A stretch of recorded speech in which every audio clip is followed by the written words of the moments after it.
Hello, everybody, and welcome to episode 17 of the Titanforge podcast. My name is Dratnos. Joining us once again live for the first time in a couple months is Trell. Hey, guys.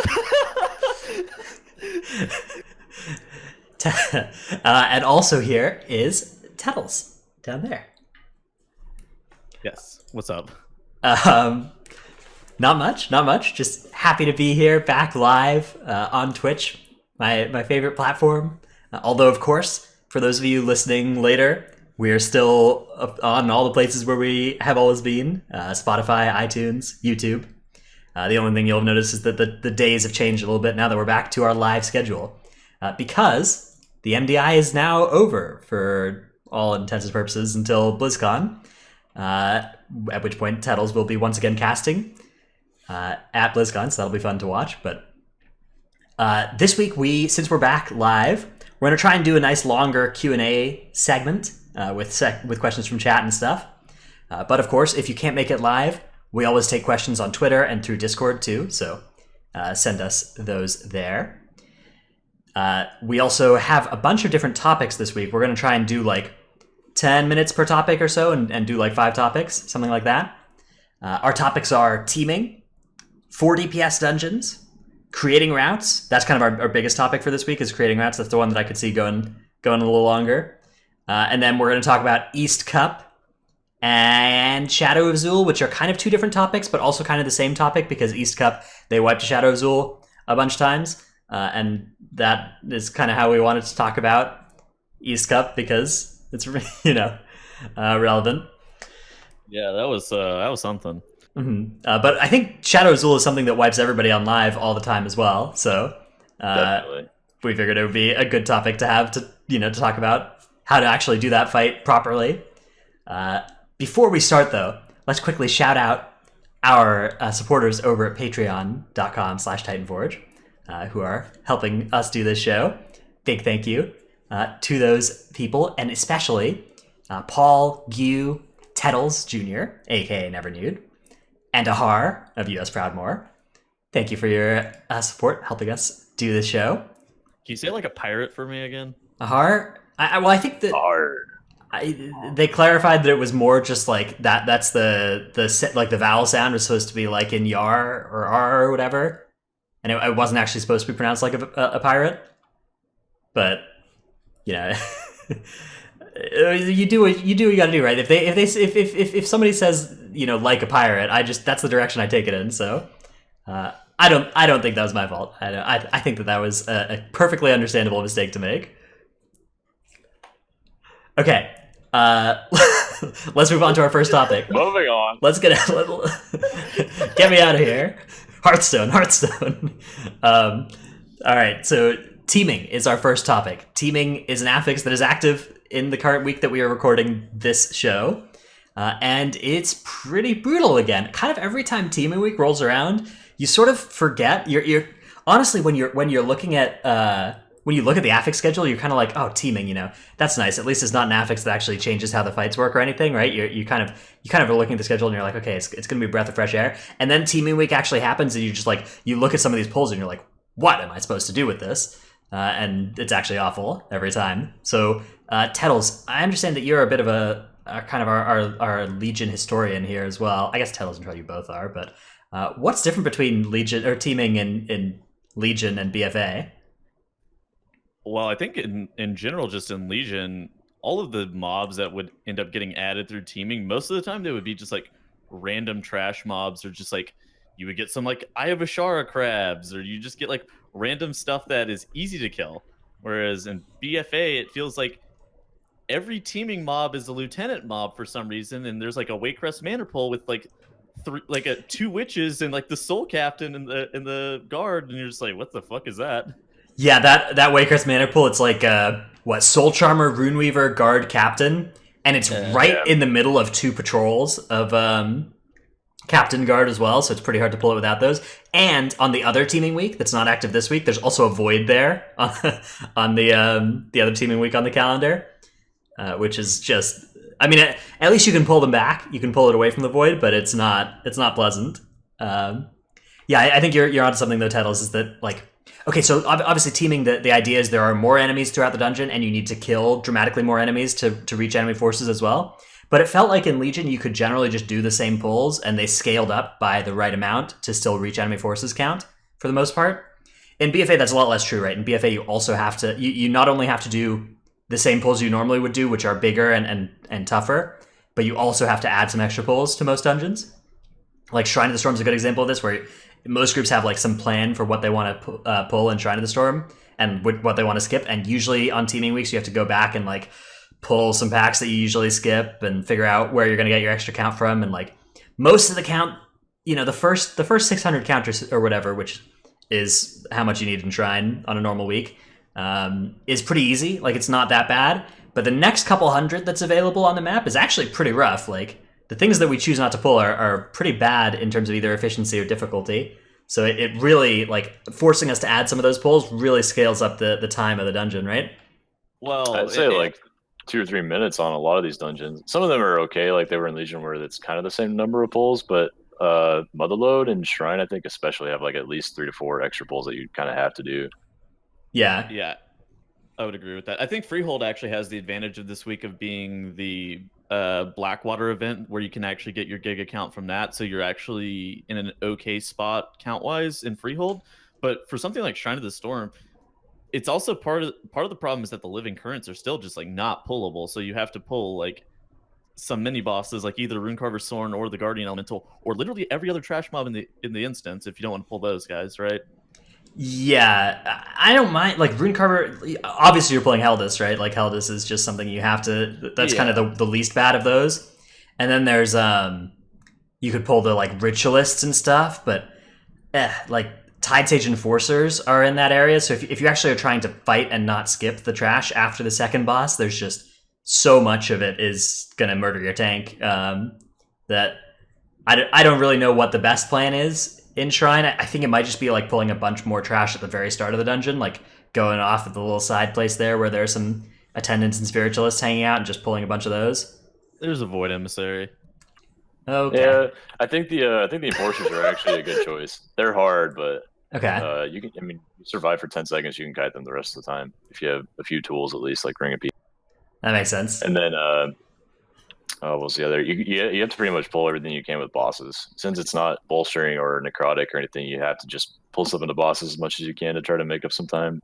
Yeah, but I feel like the major issue with teaming in general is that some of these just don't scale that well, and then they add like lieutenant mobs that you have to pull to be able to make up count.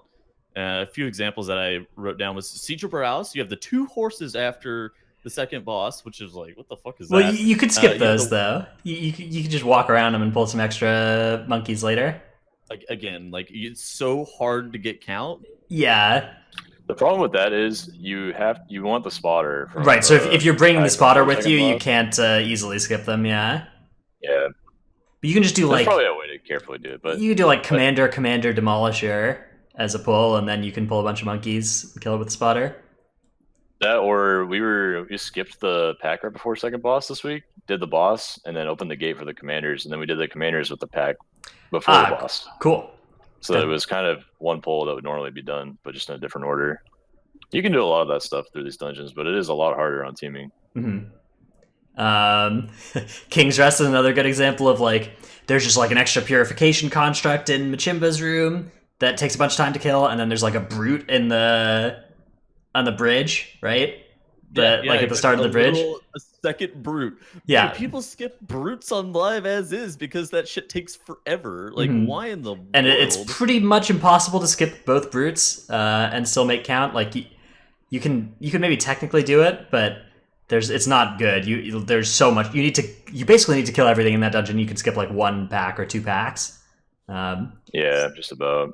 So yeah, a harsh dungeon on teaming, and a lot of them are kind of harsh like that. Some of them aren't so bad though. I think Freehold is a good example of just a dungeon that like is a good one to run this week. Underrot too. Underrot's kind of always like affix immune, I would say. I like Underrot because it feels like pretty much every week is a good Underrot week, and not like it's not good in terms of like it's an undertuned dungeon. Like it's reasonably tuned, right? It's a hard dungeon. It's just kind of it scales well with all the affixes. But yeah, many of the other dungeons are pretty closed this week, I'd say. Well, I think I think Underrot's the way it is because of how you have to like slow pull the dungeon because you're kind of limited in Kragmaw's room anyways, and that's where the most time normally ends up getting made up. But you're just chain pulling blood swarmers like as they die. You're not actually going like that big, so your pulls themselves aren't really impacted too much. Yeah, and there's some flex. Like it's a dungeon where there's a lot of flexibility in terms of what you can pull. The bosses like scale reasonably hard. They're hard with Tyrannical, but they're not unkillable ever. It's nice. Stratnus. Yeah. Okay, so Trell was telling me about this new technique he was thinking about. So after Spore Collar, he was thinking about going left and killing all of the worms. No. The worm strategy. Ah, yes. Tell me more, Trell. What? Oh yes. The play is definitely to kill one mob worth four count at a time in a straight line to the last boss. And there's like 7 worms on that left side. I see 6 at a cursory look at the MDT on the left side, but I guess you could then get some of the ones in the middle too. Yeah. Yeah. Well, there's some defilers and corruptors patrolling over there too. True. Hey, there used to be that nice skeleton pack on the left there, and then they just took it. Ah, yeah, I remember that skeleton pack. That was such a good pack as well. That you'd pull that with the other skelly pack. Yeah, and you'd do like 10 skellies all at once. That was a nice one. I'm sad they took away that skeleton pack, and now it's so empty too. It's so empty over there. There's just no enemies where that pack used to be.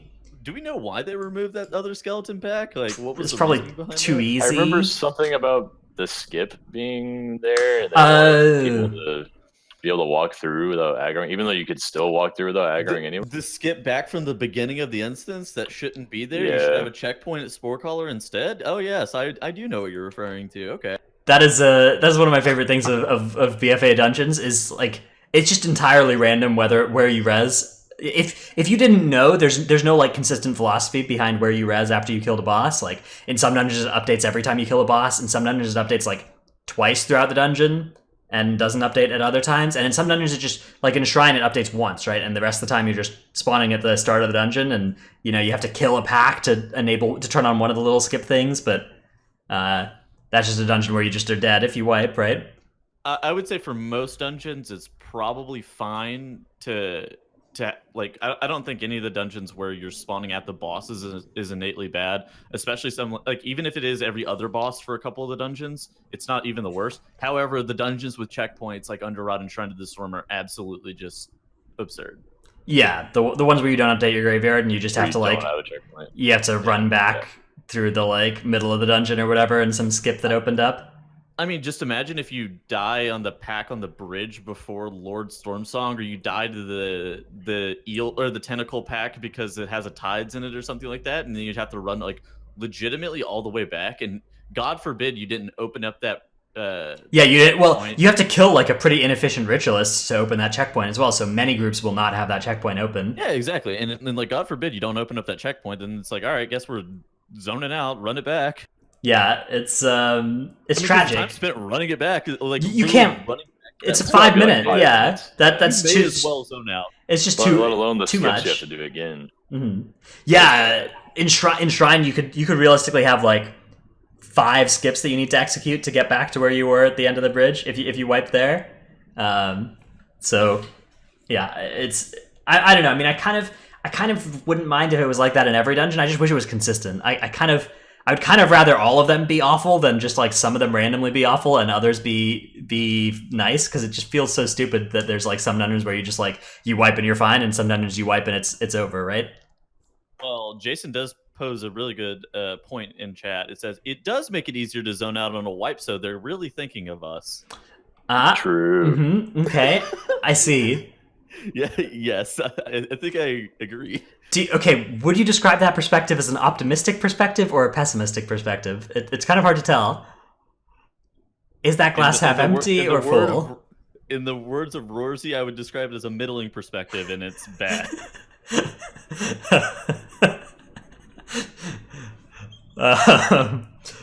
Okay, cool. So I think that our opinion on teaming is pretty much it sucks, delete it. Replace it with reaping. That's my idea.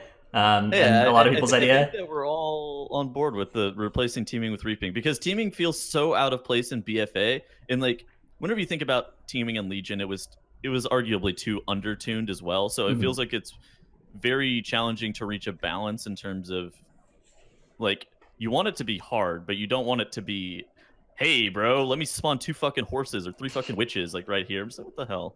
Yeah.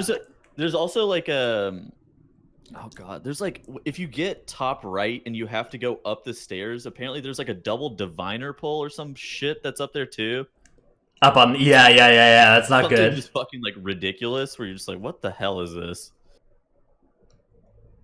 Yeah, I'm trying to think of the one. I can't remember. it's on the up the stairs on the left. That you only have to go up that side if you get the top right door. Because you know if you get top right, the bottom door to Heartsbane Triad isn't open. You know where all the birds are, Trell? Oh yeah. The ravens. Yeah, that is a hard pull. Yeah, it's It's got 2 diviners in it. It's like, but like reaping, they just have this like insanely good affix that is currently not being used anywhere. It would be so good to just have that. Like it does the same thing that Teeming does, where you like have to fight a lot more enemies, but it's much more fun. I think that feels like a good balance of what teaming should probably end up being, because it doesn't make it abnormally challenging, and like every single dungeon feels mostly the same on teaming, whereas this, like right now, it's like, oh, what the hell? Some of these dungeons are just absurd, and then you have Freehold where you're just like, all right, we're good to go. Mm-hmm. It would also actually save Blizzard a lot of time next X pack if they just did that instead of teaming, because they wouldn't have to add certain mobs in every pull hand by hand. They would just slap reaping on it and call it good. Also, teaming is something that they have done a lot of like. They've had to do a lot of balancing changes to teaming mid expansion, right? They nerfed Motherlode teaming, they nerfed King's Rest teaming multiple times. Like they have to keep going back and fixing where teaming is just is like even more brutal than it's supposed to be, which is pretty brutal.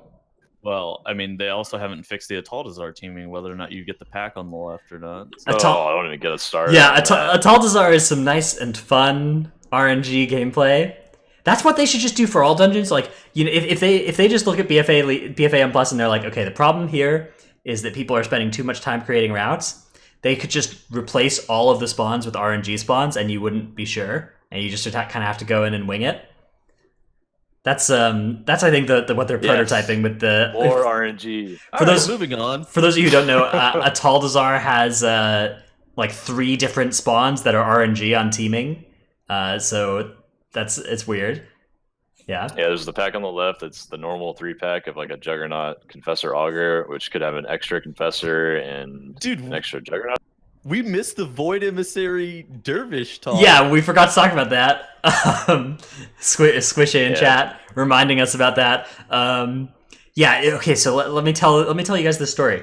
It's 4 hours before a reset, and I'm creating the weekly routes for the next week because I'm a horrific procrastinator and just I cannot do work before like the day it's due or whatever. I've been that way my entire life, and I'm just in Temple, like trying to figure out this route in Temple, and I just see this pull, and the pull is 5 dervishes, 1 void, and I'm just looking at him like, so I make this tweet, and I took a screenshot of that pull, and I just I memed in some discords. I posted it in Trell's Discord. I was like, "Good night, gamers. When you wake up, this pack will be here to greet you." And then I put like a little sparkle emoji. And then I tweeted it as well. I tweeted just, "Oh no, and then a screenshot of that pack. I got some mileage out of it. And then I went to bed, and like by the time I woke up, they'd removed that void. Actually, it was pretty nice. They removed it very quickly on reset day. But that was not at all reasonable. Okay, since then I've done Temple without that void.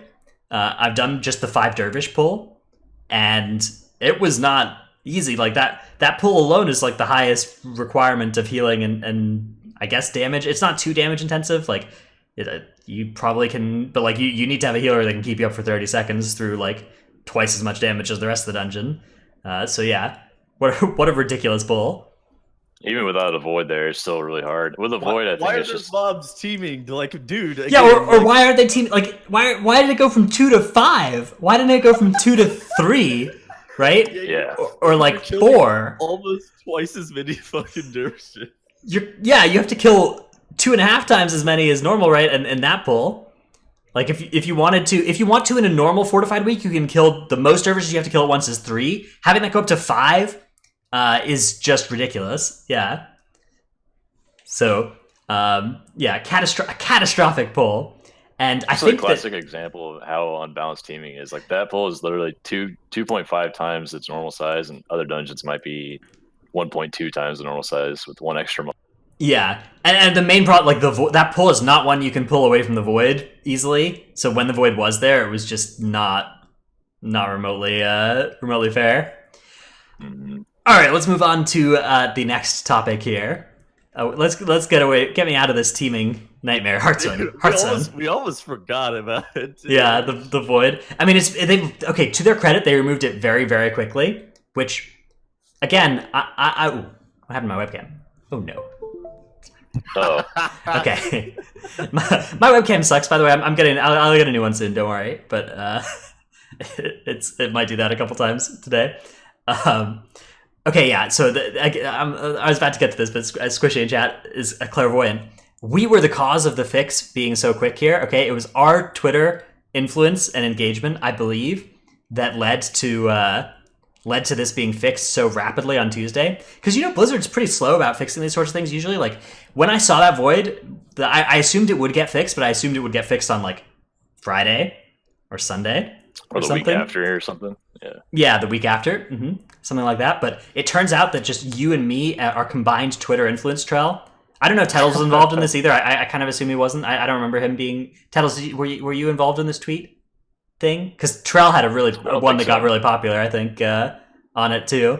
I just tagged Warcraft devs. That's all I did. Yeah, so I think that what this means is that instead of the Warcraft devs having like 0 people that they kind of listen to in the community, now they have 3 us. We are the sole standard bearers for the WoW community, the one conduit of communication to the Warcraft devs. Yeah, that's just scary. Yeah, so get me out of this. This does not seem like the move.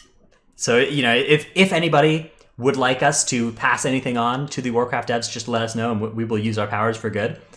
Yeah, you should specifically message Dratanos on Discord. Make sure you flood his DMs. It's Dratanos #0001 on Discord.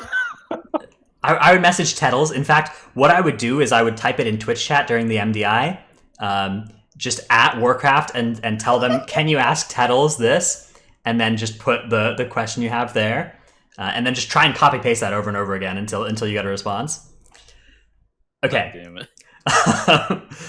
Let's talk about this phenomenon that we've been seeing crop up a little bit last week and now this week some more, of 4 DPSing dungeons. So this was something that happened in Legion for the first time for real, but that was a little bit more of a meme because Blood Death Knight could realistically just sustain the whole group pretty easily with their leech on that artifact ability thing. Consumption. But now in BFA, we've been seeing some pretty high keys being done with 4 DPS. Zamak last week was doing it on 19s. Then this week, we have this keystone completed here. This is a 21 Underrot with 4 DPS done by Andy Brew here. You can see here we have the damage and healing meters up on screen. And you can see there's no healing spec in this group. And this was a 21 in time. The comp here is Fury Warrior, Havoc Demon Hunter, Double Boomkin, Brewmaster. I don't know what you guys think about the whole 4 DPS strategy. I do think that at least one Moonkin is pretty much a required part of any 4 DPS breakfast. Just because the amount of off healing they're able to put out when you actually do need healing throughout the dungeon is pretty high. And most places, like even Underrot, has Cragmaw tramples where it'd be really nice to have somebody throwing out a couple off heals, right? Tettles, as a Moonkin, do you think that that's a fair assessment, or do you think you could do this without a Moonkin as well? I mean, I think it's for trees for the tank damage too. Okay, yeah, trees. Yeah, I was about to say. The trees period, you can just, if you're a class that has self heals and some kind of alternate sustain, you can just walk away and vivify yourself to full and just reset the health without even using your Gift of the Ox orbs or your Light of the Protector as a paladin. It's just like an instant reset. And having 2 sets of trees is huge. You can like min max that to death. I think every trash bowl is probably doable with 2 boomkins without a healer. Okay. Yeah. I'd forgotten about that, which is pretty bad because that's definitely the biggest part that they're bringing.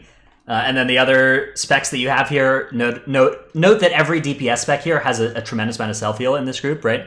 Fury Warriors, whenever they use their cooldown in Rage Regeneration, they can just top themselves like 3 times over the course of that cooldown. Havoc Demon Hunters, of course, are just immune to damage for the most part. And then Boom Kids, of course, can go bear form or heal themselves too. So the whole group is very durable against things like Kragmaw's Trample, which would normally be a problem without a healer, right?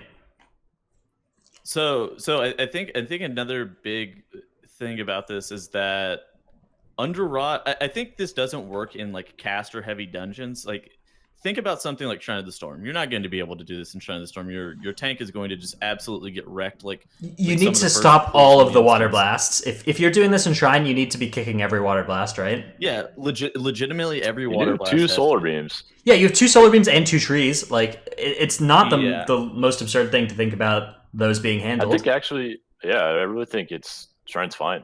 You can kite the water blasts. You can do a lot. To just 2 sets of trees, 2 sets of beams, 3 melee kicks. Having an extra non-healer is actually massive on those pulls because it's all about kicks. That's all it is. Yeah, I guess maybe that's a. And your tank can run and start lining as well. Anywhere that your tank is actually going to get just absolutely clapped down, though, is not really doable for a strategy like this. But it is definitely interesting to see that people are trying this, especially on a 21, because like Under Rot is like I would say it's probably by far the lowest tank damage dungeon. Would you guys agree? It seems like it's. That or Siege. Siege with trees is like 0 tank damage. Yeah, in my opinion. Feral Bloodswarmers being the hard trash though that don't damage tanks is definitely definitely a thing here. Really good example for sure. Yeah. And Underrot is nice as well in that Underrot's one of these dungeons where you can play this kind of comp that doesn't have a rogue and still pull reasonable packs only. Like the only you lose a little bit of flexibility. You have to pull the mask pack, but that's not that bad either. Especially with a composition like this. So I think that, Underrot is one of the best ones to be doing this in, and that's why it's no surprise that it's like the highest one that was timed with this strategy so far. Well, do you guys remember whenever people were doing Liaxa with 4 DPS and a tank for a while? Yeah, I remember that. That was back when it was a strict DPS check. You would just have your healer like go balance for it, and then come back in for resto afterwards. And That's then because the second spawn of ads would be 2 ads, and that was just ridiculous and unlivable. Mm-hmm. So you had to kill it right then or right before. There was also the 4 or 5 prot warrior. I think it was 4 prot warrior. 4 prot warrior elderly Axa done at plus 30 on the tournament realm. I think we've talked about this on the podcast before, but there's a clip of it somewhere. It's on Limit Max's clips. If you look through the like top ones, there's one of him just hit like 4 prot warriors just spell reflecting that thing back when that scaled out of control. But they've nerfed that. I just remembered one Boomkin in the 4 DPS comp and Underrot can actually just spam hibernate the Bloodswarmer. And that literally. Oh, did you? No, yeah. Sorry. But you can spam hibernate right before he finishes the fixate cast, so he never actually fixates anyone. It just stands there. Yeah, or you can do it on a Sonic Screech cast. Either one, as long as you don't interrupt the Sonic Screech, you can actually, and you can do this without a Boomkin to some extent as well. Like when I play Rogue here, I'll like gouge it right at the end of a Sonic Screech cast, and then stun it right at the end of the next Sonic Screech cast, and then like blind it at the end of one, vanish cheap shot it at the end of one, and you can kind of keep it. It won't do damage as long as it's trying to cast the Sonic Screech. So as long as you don't kick it and you just keep using a pseudo interrupt on it, you can keep it doing that forever. Hibernator, of course, is best though because you can just keep spamming it. Yeah, and doing that while the mob is in melee is also pretty important because then it can just get cleaved down with everything else. Yeah. Okay, so if you choose to, good. Do you guys think that 4 DPSing is a legitimate strategy up until a certain point, or do you think it's like one of those things that's cool to see, not fairly practical though? I think you could actually do World First Keys at like maybe 1 or 2 dungeons with 4 DPS, but I don't think you could do all 10. Certainly not more than half of them. And so that kind of prevents practicing as a group because you'd have to swap your entire comp for like 2 dungeons, and you'd have to like luckily get the key to get a World First Key in the first place. So how do you go about that with 2 different groups and then balancing keys? You could, but it'd be a big pain, and the healer probably wouldn't enjoy that. Yeah, you'd have to sit. You would need like somebody who played healer or balance, and you'd also need somebody who could play like a rogue or one of these specs that sees more play in 4 DPS, right? I guess you could just play rogue in 4 DPS. It's probably not the end of the world, but it seems like the 4 DPS comp usually doesn't have a rogue because these other classes like have a lot more self-healing and stuff going on. I think rogues are pretty durable though. You could probably get away with one in here. Like I think what that. About Sin? Yeah, assassination. And with leeching poison. leeching poison. I mean, I think that you could just do it with like health pots and crimson vial, and Yeah, I was gonna say. it's probably enough to get like, because you can cloak you can survive the damage just by not taking too much damage with feint and cloak and stuff. I don't know. It would definitely be harder than these specs that have all this self healing on demand. But I think that when we're talking about like, is this a super viable strategy? One thing that we've seen so far is like, okay, the people who've been doing this are like Zamak, Andy Brew, all the people in these groups. Like, these people are timing 21s at the high end with the 4 DPS strategy, and with the 1 healer 3 DPS strategy, they're doing 23s and 24s, right? So it certainly looks like this is a couple levels below what they could be doing with the healer and the comp, right? Well, you could argue that this is one of the worst weeks for this too because of quaking. Yeah. I think it's all about like, would they want to spend the time on the best week doing 4 DPS or not? I think they could probably do that in some dungeons, but probably not all of them. Yeah, I think you're right though that like it's really tough to commit to a 4 DPS comp. Like, it's really hard to play with the same 5 people and have access to a good 4 DPS comp and a good 3 DPS comp easily, but maybe you could. Definitely, yeah. Blood Death Knight being the tank of this comp is kind of an interesting thing to think about as well. Obviously, Blood is like really in a squishy place right now, so that's a worry. Is Blood Death Knight like being able to survive a boss tanking without a lot of healing coming in? But effects like Mass Grip against dungeons when you're trying to do it with 4 DPS, like, that's really strong. If you think about the Shrine of the Storm pull that was making you worried about doing 4 DPS, like, Mass Grip into beam is so good for that pull, right? So That's true. I think that if we see blood buffs or a good blood build come around or something like that, this could be a really good strategy for that spec as well. And blood brings a B-res too, which is a useful thing to have when you don't have a healer. Especially if you only have like 1 balance rate or something. I don't know, just something to think about. I think so far it looks like Paladin is the best tank for the 4 DPS thing, but Brewmaster definitely can work too. I think any tank with two balance druids can do it too, probably. I love all this balanced druid talk. It really makes me happy. 2 balance druids, 1 key. Honestly, dude, throwback to fucking Legion where Waffle Sauce and I played with fucking Jason.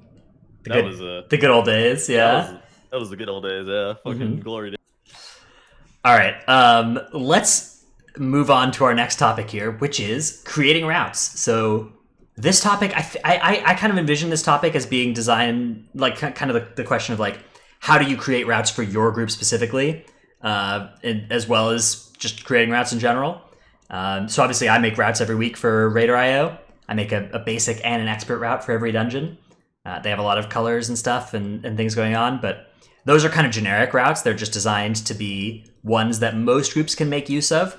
I used to not even have skips in the basic routes, like no skips at all was the rule.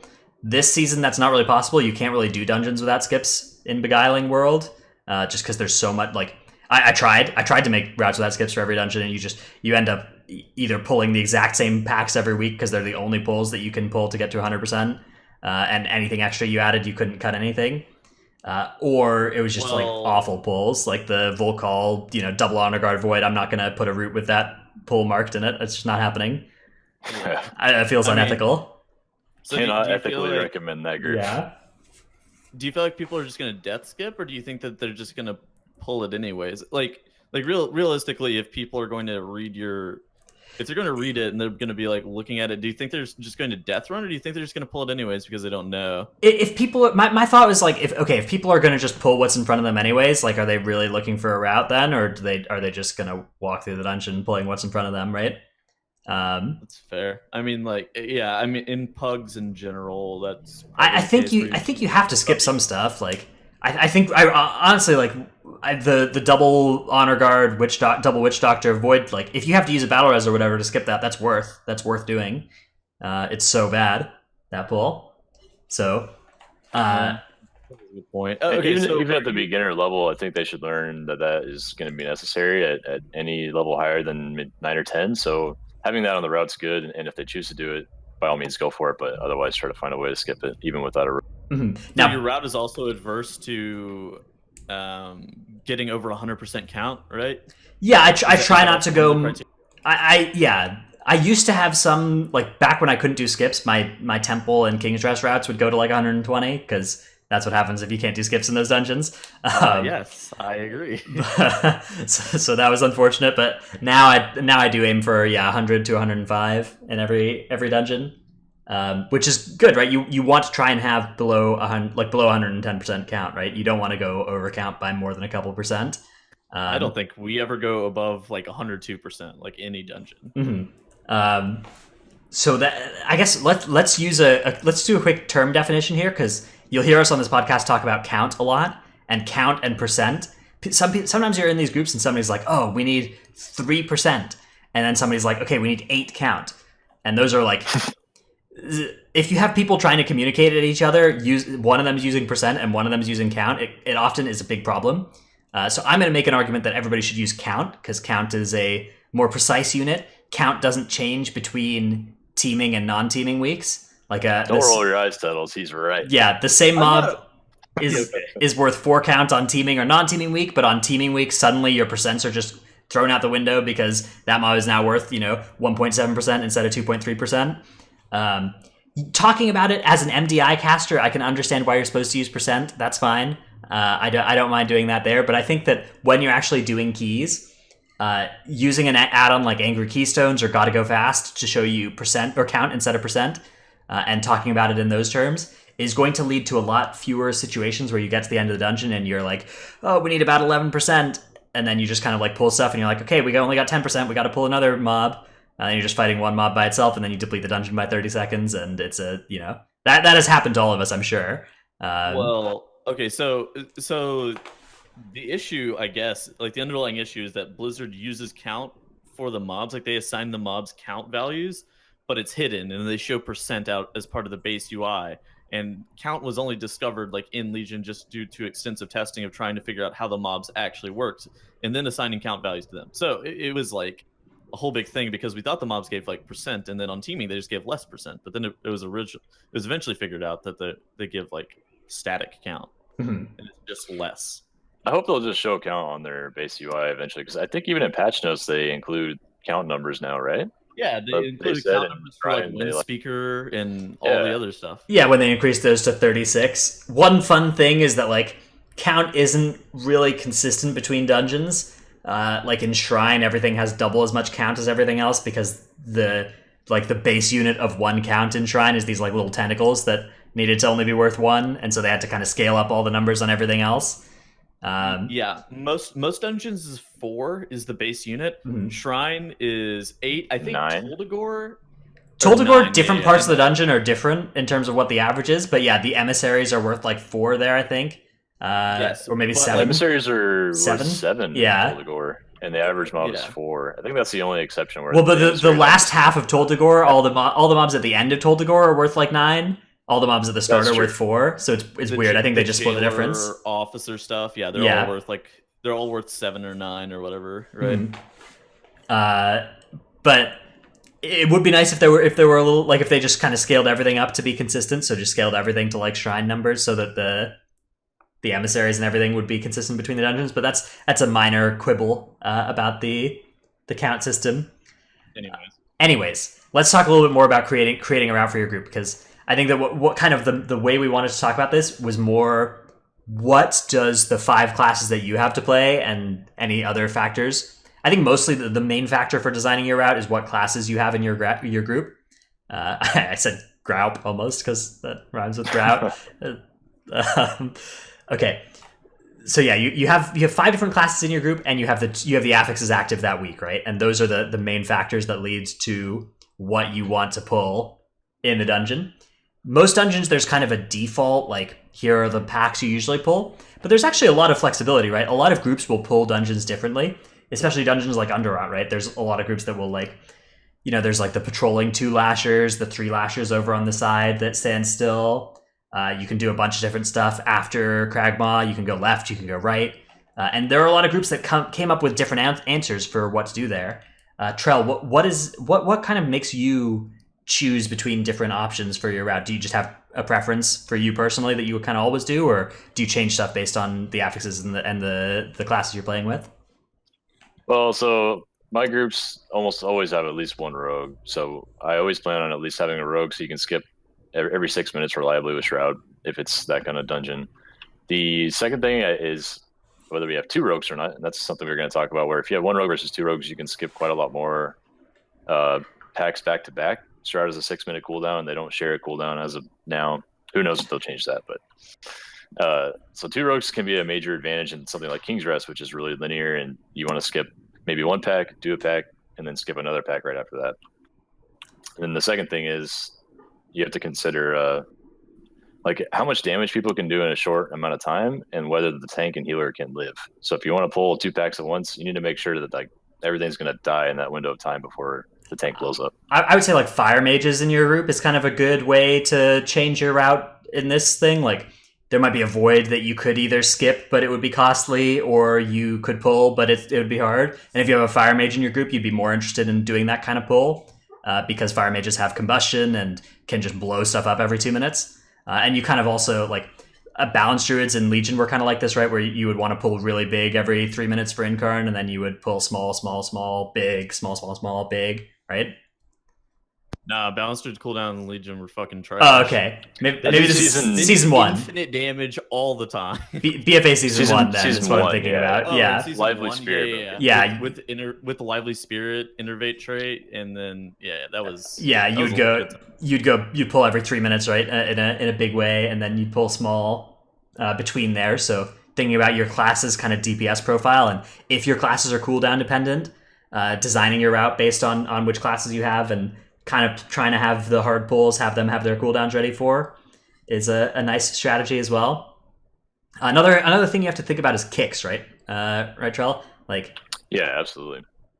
So I think that's like the third thing I think about. Like, is this survivable? And then do we have enough kicks? Well, I guess that's the same thing as survivable. If you have enough kicks for this pull, you can survive. Even some bosses have a kick requirement, like the second boss of Shrine. If you don't have enough kicks, I don't think you can even do that boss on a high level key. Everyone just gets killed by the second wave of casts in a row, I think, at a high enough level. Yeah, so to do that, you need to have, like, only 1 ranged, really, right? Or I guess you can have 2 ranged if they're on a 24-second kick, and you can still get all of them, but then you have no room for error. And if one of your range is a balanced druid, then you are going to miss casts, too. So that's definitely something to think about just when you're designing your comp. But yeah, the more kicks you have, or like if you have something like a solar beam, you could try to pull a bunch of stuff and kill it in the solar beam. Use that as a big, cooldown. Yeah, so solar beam and trees are specifically good for like random things like Salt Blast and Toldagor, or like the attendants in Shrine that are casting that Sea Blast or whatever they're casting, and like the Hex Priests in KR. Like solar beam and trees are good for that because you lock them down for 20 seconds and basically you don't have to kick them at all. Whereas there are some kicks that are just like completely mandatory, like Lashers have like the decaying mindcast, like balance is terrible for shit like that. So balance is good for covering the like damage casts that happen every 2 seconds. Balance can handle a lot of those, but balance can handle very, very few of the Mending Rapids or Unstable Hex type casts. Although actually Unstable Hex, if it's on them, they can take it without kicking it because they're in Moonkin form. So that's I mean, that's just like that's just the truth of like range DPS in general. That's not even just Moonkin specific stuff. Is that for casts that only go on your tank and only cost tank damage, most of the time they can be line of sighted, so you can normally do something about that. And then like the secondary thing is most of the time tanks are just like really fucking tanky right now with their essences, so they're able to absorb just a fuck ton of damage. I know Brewmaster Monk is literally so tanky. Something's going on in the background. Brewmaster Monk is so fucking tanky right now that like they can take so many casts, even just like straight to the face, and be okay. Yeah, that's true. Definitely. Okay, let's talk a little bit about what to do if you don't have a rogue in your group, because this is something that happens like, I don't know, all of us play with rogues for the most part in our groups because rogues are so good, but there are a lot of groups out there that don't play with rogues, right? Rogue is just one of the 12 classes, and like it's pretty easy to come up with 5 people that aren't a rogue. And still, Tettles is going to investigate whatever his sound is. Oh, I hope he doesn't get murdered. Oh no. Boy. Okay. Well, I guess Trell, do you have any experience or tips for what to do if you don't have a rogue in your group, or do you just like recommend getting a rogue? Obviously, we recommend getting a rogue in your group, but if you choose not to play with one, what are some ways to help out? Well, honestly, you can still do a lot of the same skips and routes without a rogue, as long as you have another stealth class that can res, aka a druid. Either a bear or a wrestle druid or a boomkin can do the same thing that a rogue can, just a little less efficient, where you have to res, stop, wait, eat, and then pull. With shrouding, you just go straight through and pull the next pack. Yeah, and there are some shrouds that I would replace with not shrouding if you don't have a rogue, like because the shroud is so much less costly in terms of time than doing a full skip, so it might be better to just pull what's in front of you. If you don't have a rogue as well, I would say instead of doing like 3 small skips, you should do 1 big skip, right? Just skip like a long time all at once without the rogue, and then you're like, because each skip is so costly without a rogue that you should try and do all your skipping pretty much at one point in the dungeon. It's true. And I think in some cases you can just kill the pack, like you said. It depends on how dangerous it is or how worth the skip is. Like obviously that 21 Underdog group was 4 DPS without a rogue, and they still timed it. They just probably had to kill the mask in front of the first boss in Underdog. Yeah, that mask is not even like that mask is not a hard pull to really do. Hey, Tells, welcome back. Thank you. Somebody was asking. Yeah, somebody was asking if they could park in my driveway. I was like, "What? No." Oh.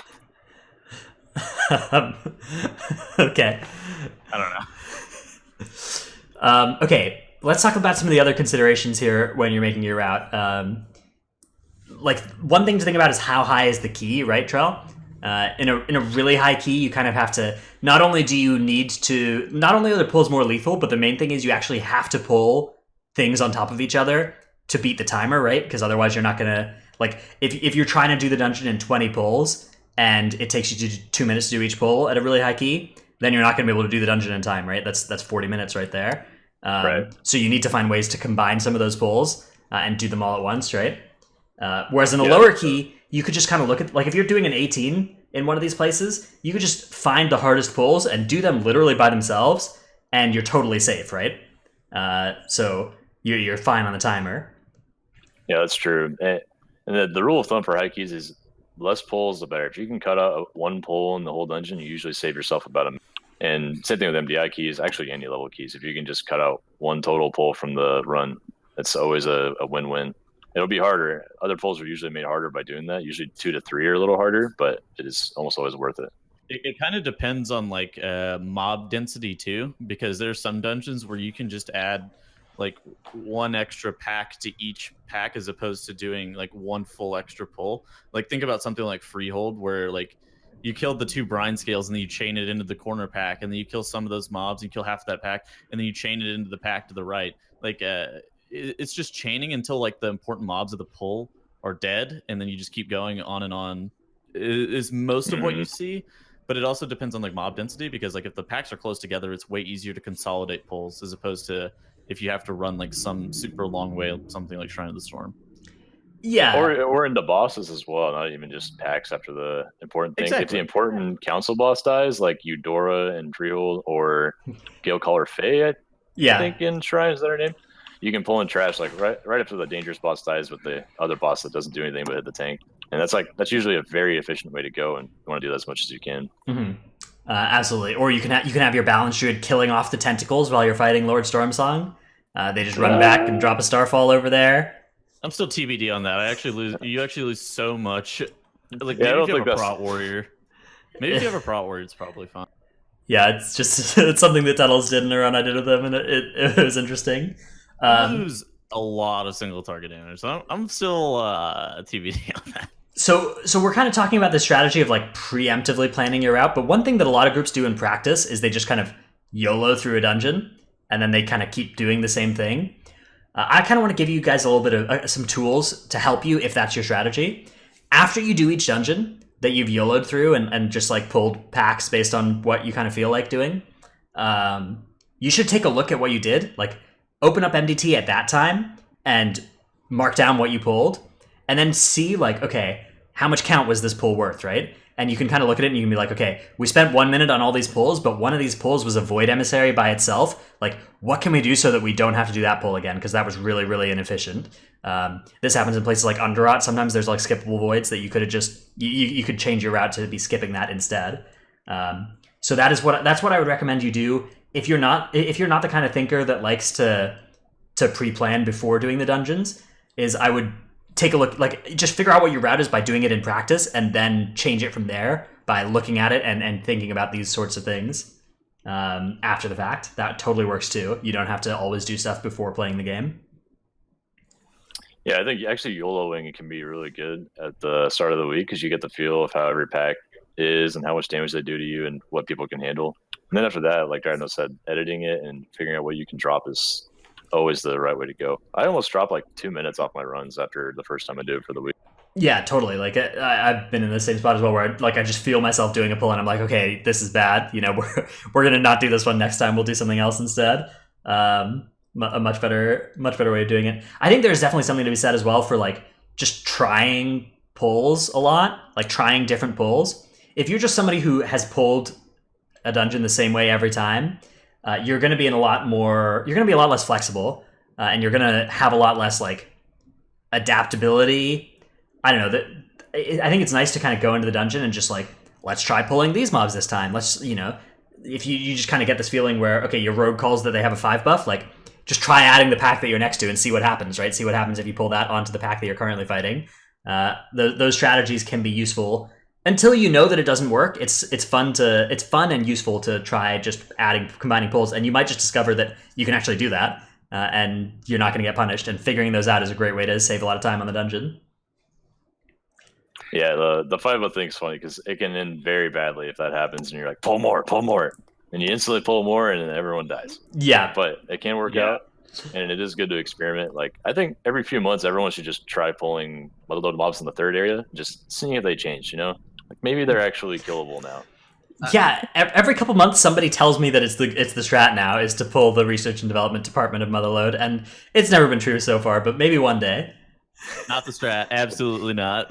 I said that as a joke, but actually the 4th area of Motherload. I like the 4th. Yeah, the war machines. The war machines with the bombs that spawn count are pretty. Yeah, you just farm the war machine, dude. The strat is you okay. No Girls Allowed was ahead of their time, right? You stealth to the 3rd boss, okay? And then you just keep a war machine for the rest of the dungeon, and it's just actually a count factory. It just shoots out a mine every couple seconds, and you just get a count from it, right? Hold on, how much count do you need? Pull like 400 of these war machines? It's like, okay, like have you guys ever played StarCraft, right? What's the first thing you do? You get the mineral production going, workers. Right? Yes. Yeah, that's what happens when you have pulled a war machine. Is you actually have a worker there who's just mining count for you every time it shoots out one of the mines. So, I wonder actually if you could outrange like 4 war machines and just kite while they spawn bombs, and you just actually farm count. Yeah, I'm gonna try that. Mm-hmm. That sounds fun. It's the strat. You know, somebody's gonna win MDI with this strat, and Tettles is gonna have to make a public apology for flaming No Girls Allowed for doing that and that run. I hate you all. What do you guys think about Bloodlust and Mythic Plus? I'm still of the opinion that Bloodlust is not that sick of a cooldown in general. You should use it to like enable pulls, like through healing, like through like it's like healing cooldown. Yeah, okay. Bloodlust is a single target damage cooldown and a healing cooldown. It's not a good AoE damage cooldown. Most classes don't scale all that well their AoE damage with haste. It's good for a lot of classes, but it's not. It's often classes' worst AoE stat is haste, and it's usually good for a lot of classes on single target, but it's not as good in AoE. So yeah, I agree with that. I would bloodlust bosses, mini bosses, and then pulls that you need it to survive because of the healing throughput. Because haste on healers lets them save people a lot, and also like making a pull 10 seconds shorter is also a really good way to survive it too. Yeah, haste on tanks too, also pretty sick. Yeah, depending on the tank, like protection paladins with haste is with bloodlust actually completely unkillable. Yeah, warrior benefits quite a bit from it too. Blood Death Knight too. Yeah, should be unkillable. I don't really know, but they should. Yeah. Okay. So I think we're on the same page though. Yeah, tyrannical weeks, just lusting bosses, and then fortified week, like lust the hardest boss and otherwise use it on trash is kind of a good heuristic. Just kind of get it on cooldown as well. I don't know. There are a lot of dungeons where you have an opportunity to get 3-4 lusts, and you should try and get that many if at all possible. But on the other hand, if you need to like do fewer lusts so that you get good lusts, like Temple is a good example where often it kind of works out that you only get you have to lust like first boss, third boss, and there's not often 20 full minutes between those two bosses, especially in keys slightly below where you're going to use the whole timer. there's this weird strat now that people are pulling that that archer pack bottom left, like right. Okay, so they're not doing the first pull, they're shrouding. They're doing that bottom left pack with bloodlust, like right on pull, and then just like literally smashing it on CD. Yeah, but that requires you to pretty much get your full timer. Yeah, that's a strategy designed around using all 36 minutes, which is good, right? Like, the one thing to think about when optimizing your strategy is you should optimize your strategy on live keys for the full timer, because if you're faster than the full timer, you don't need an optimized strategy. So a major dilemma for Seth Rallis in general is that, like, if you're making good time in a push like situation, you're pulling Galv at somewhere in the range of like 21 to 22 minutes. Mm-hmm. And that's you are going to get close to the full 36 minutes. You're probably going to finish the dungeon like 34 if you pull Galv at like 21. Mm-hmm. Yeah, that's true.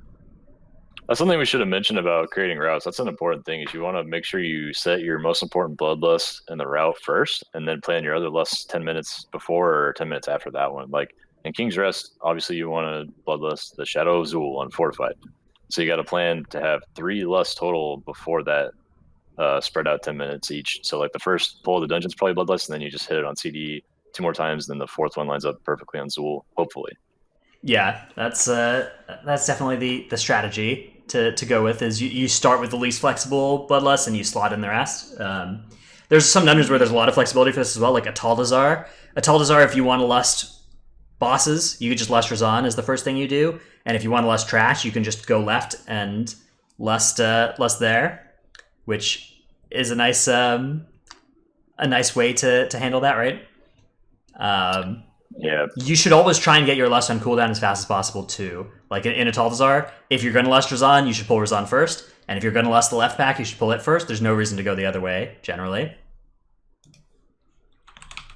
That one's complicated. Atal is so open that you can really lust Razan either way. You can lust him second if you lust the first pull on the left as well.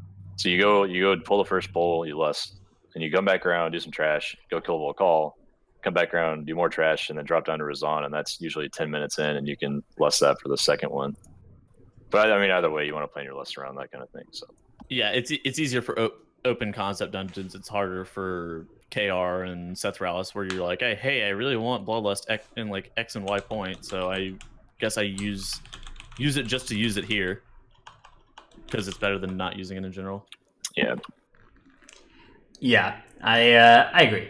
I think that it's just kind of another point in favor of the open concept dungeons. I prefer them by so much, because there's so much more art to designing a route in like an open dungeon versus a linear one. And you can actually plan out bloodlust in a different place, whereas kind of King's Rest is the same every week. There's a couple of innovations you can make in the route designing there. Like, do you want to pull the 4 constructs at the start and lust that? Yes, you do. It's good. That's the strat. Trust. If you if you can't pull them into other packs, yes. Yeah, that's another option as well. Is you can just you can sneak past him and then keep pulling the constructs in the easy packs. That's another great strat. Mm-hmm. Into the gauntlet rune even. Yeah, the open dungeons are super fun though, because the creativity aspect of planning routes is something I really enjoy, and coming up with something interesting and cool that also saves time is a good feeling. So like, take a random Demolisher in Freehold or Crusher. Can't remember which is which. Crusher, I think, in Freehold, and you pull it all the way across the bridge to the Ravager, and then just instantly dies to the Ravager. I mean, you can do that because it's such an open dungeon, and you can leave it there for the whole key and come back and grab it. But like somewhere in King's Rest, there's no way you could pull a construct to the last boss. That would take a literal year for the construct to walk there. Yeah, I mean, you could do last boss and then zone to the... Like, there are options in King's Rest. There are places where creative people have saved time. Like, just the idea of pulling the constructs onto other trash, for instance. Like, it was a good idea. Getting pulled into the gauntlet room because you have that RP time where, like, your healer can run off and go and grab those constructs while the rest of the group is, like, starting up the RP on the gauntlet and everything else. Like, that's a unique strategy for KR, but...